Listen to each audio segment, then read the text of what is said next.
Saya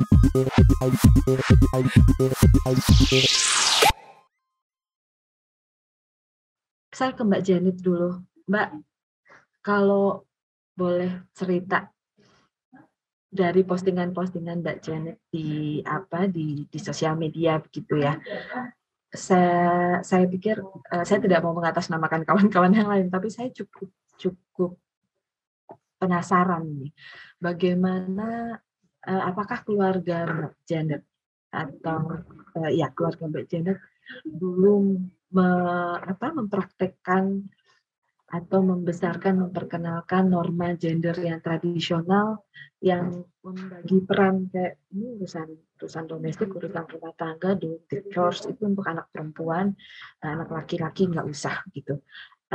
Kalau boleh cerita bagaimana Mbak sampai kemudian itu terefleksi di dalam postingan-postingannya Mbak Janet. Oke, halo selamat siang semuanya. Thank you perkenalannya Mbak Fira dan pertanyaannya. Kita ngobrol santai ya berarti. Santai aja. Takutnya terlalu santai jadi curhat nanti. Oke. Ya kalau ngomongin norma gender tradisional apakah diterapkan di keluargaku dulu gitu ya. Itu jawabannya pasti gitu. Jadi aku adalah seorang anak perempuan yang terbiasa melihat perempuan di generasi atas aku gitu. Yaitu menjalankan berbagai hal termasuk bekerja dan mengurus urusan domestik. Jadi aku tumbuh menjadi anak perempuan yang melihat pemandangan seperti itu di sekeliling aku, di keluarga aku.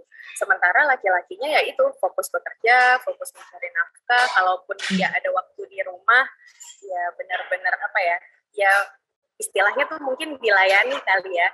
Jadi kayak ya emang nggak ngapa-ngapain gitu untuk urusan domestik, termasuk ngobrol sama anak tuh mungkin jarang. Jadi memang ada kedekatan emosional yang akhirnya tidak terbangun juga dengan sosok laki-lakinya gitu. Di keluargaku seperti itu. Nah, di sisi lain kebetulan aku juga nggak punya saudara laki-laki nih Mbak Fira. Jadi aku sebetulnya nggak bisa compare ya bagaimana orang tua aku itu mendidik aku sebagai anak perempuan dan misalnya kalau ada saudara tuh dia mendidik anak laki-laki seperti apa. Tapi sebagai anak perempuan nih dan melihat pemandangan yang seperti itu, jadi aku tuh terbiasa dengan hal seperti itu. Jadi urusan domestik ya udah top di perempuan gitu, nggak usah deh ngarep laki-laki ngurusin urusan domestik.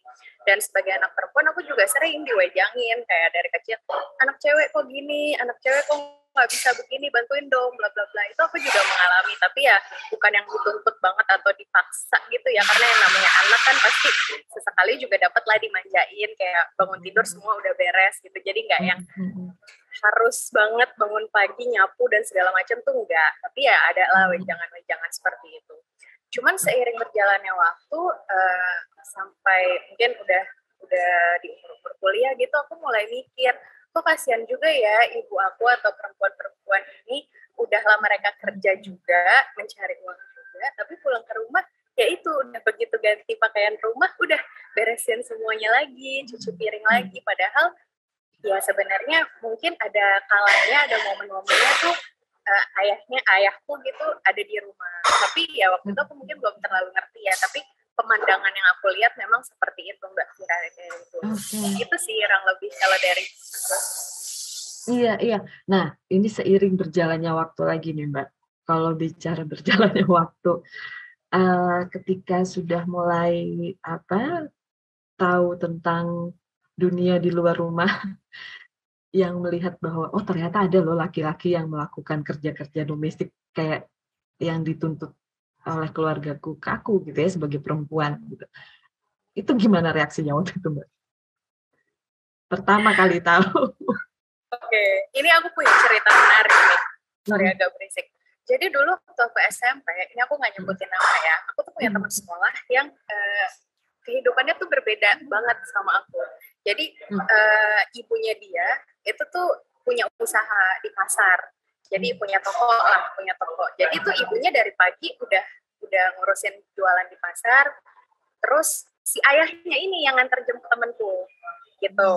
Nah, begitu temanku ini pulang, itu kan ayahnya juga yang jemput. Dan sampai di rumah kan aku sering lah main ke rumah dia gitu ya. Itu tuh yang nyiapin makan siang, yang ibaratnya kayak nemenin dia dan segala macam, itu ayahnya. Sementara ibunya tuh masih siap-siap gitu di pasar, siap-siap pulang, siap-siap ngurusin segala macam gitu. Pokoknya santai banget lah, kehidupannya beda banget gitu sama keluarga aku. Waktu itu aku masih SMP dan aku tuh melihat itu sebagai sesuatu yang aneh, jujur. Kayak, kok ada sih keluarga kayak gini, bapaknya males ya gitu loh mikirnya, kayak enak banget ngurus rumah gitu kan, namanya belum ngerti kan. Nah, cuman makin kesini, makin ngelihat lagi, terus kan ditambah juga kan tadi aku mulai resah kan, kok kayaknya ibuku capek banget gitu. Akhirnya aku mulai terbuka aja sih dari yang ngelihat aneh, gara-gara ngelihat temen SMP ku tadi gitu ya.